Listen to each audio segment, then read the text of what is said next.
Do you find that my voice is melodic and relaxing as I do? I'm the embodiment of jazz. You don't care about that? Ready? What am I looking at? Hey, this is Brent. Today we're going to talk about what I take with me when I travel. Some indispensable items.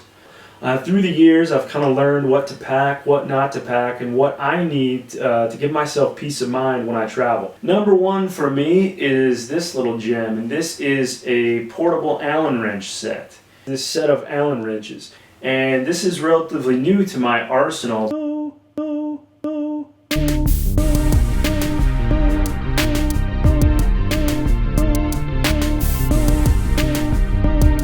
Because when I got back from Switzerland, was so happy to be back in the States and going to dinner with Claudia, and after we parked the car, the left front caster in my chair fell off. That has never happened to me before. And fortunately, this gentleman and his wife were passing by and he said, "Hey, Joanne, run to the car and get my Swiss Army knife." So he was able to put my caster back on, and Claudia and I were able to enjoy our dinner. And remember, guys, I sit in a Tylite ZR2.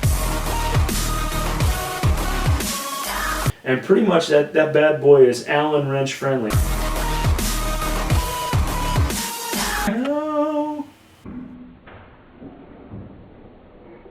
So that is really, really important to kind of know your chair and know what you might need when you travel. But since then, I travel with one of these.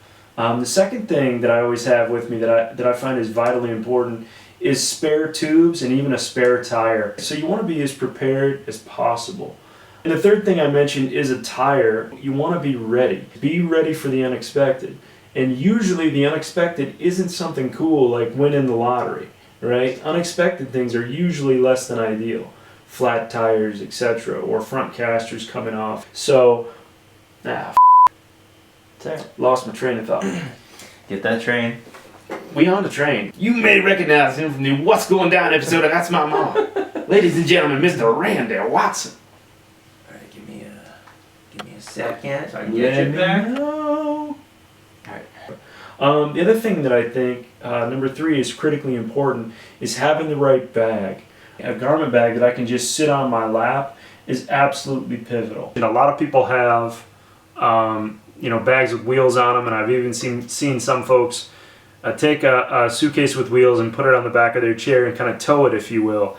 That doesn't work for me because I'm very sensitive to my bucket, to my center of gravity. So what I do is I get a nice quality garment bag, and then I load that bad boy up and I sit it on my lap. So I can then roll through the airport unaided and rock and roll and do my thing. The next thing that I think is super important is the right kind of briefcase. I also call them man purses or merces, if you will. You want to make sure that you have something that's going to be durable, easily carry all your stuff. But the important thing is to pick the right merce for you. If you don't have your hands free, it's tough to carry stuff. I have many briefcases, right? So if I'm traveling for work, I've got a nice Tumi briefcase that I use. It has tons of padded compartments. If I'm traveling for fun, I've got some leather bags that I use that can be kind of thrown about. Another item that I think is super critical, if you fly a lot like I do, you definitely can't go wrong investing in some nice noise canceling headphones. There are times, particularly on a red eye or an overnight flight, where you're going to want to get some sleep and be left alone with your thoughts. So the Bose Bluetooth noise canceling headphones, they are absolutely amazing. They're a little pricey, but they're going to be worth every single penny, friends. And again, the name of the game isn't to be paranoid or to take the joy away from the trip, but the name of the game is just to absolutely, unequivocally be ready. This next product is a bit cumbersome to travel with, I will admit that, but it has been a real-world lifesaver for me, particularly in Europe. This is a Black & Decker Air Station. What I like about it is you see the gauge right there. And so you can set that so it'll automatically stop pumping when it reaches that number. For those of you who use pneumatic tires in your chair, you know that they run at 145 psi. And so that is quite a bit of pressure per square inch as opposed to a bicycle tire. Kind of cumbersome to travel with, but well worth it. Another tip that I always tell people, and I do this myself, every time before I travel, look up the nearest wheelchair place. I want to know, is there somebody who can fix my chair anywhere in the city where I'm going to be? Where is the nearest hospital in case I have an issue?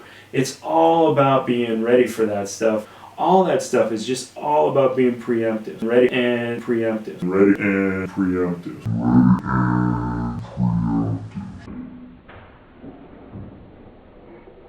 So that's what I want to leave you with today, my friends. It's just these little tips and tricks that you can use, to make travel that much more enjoyable.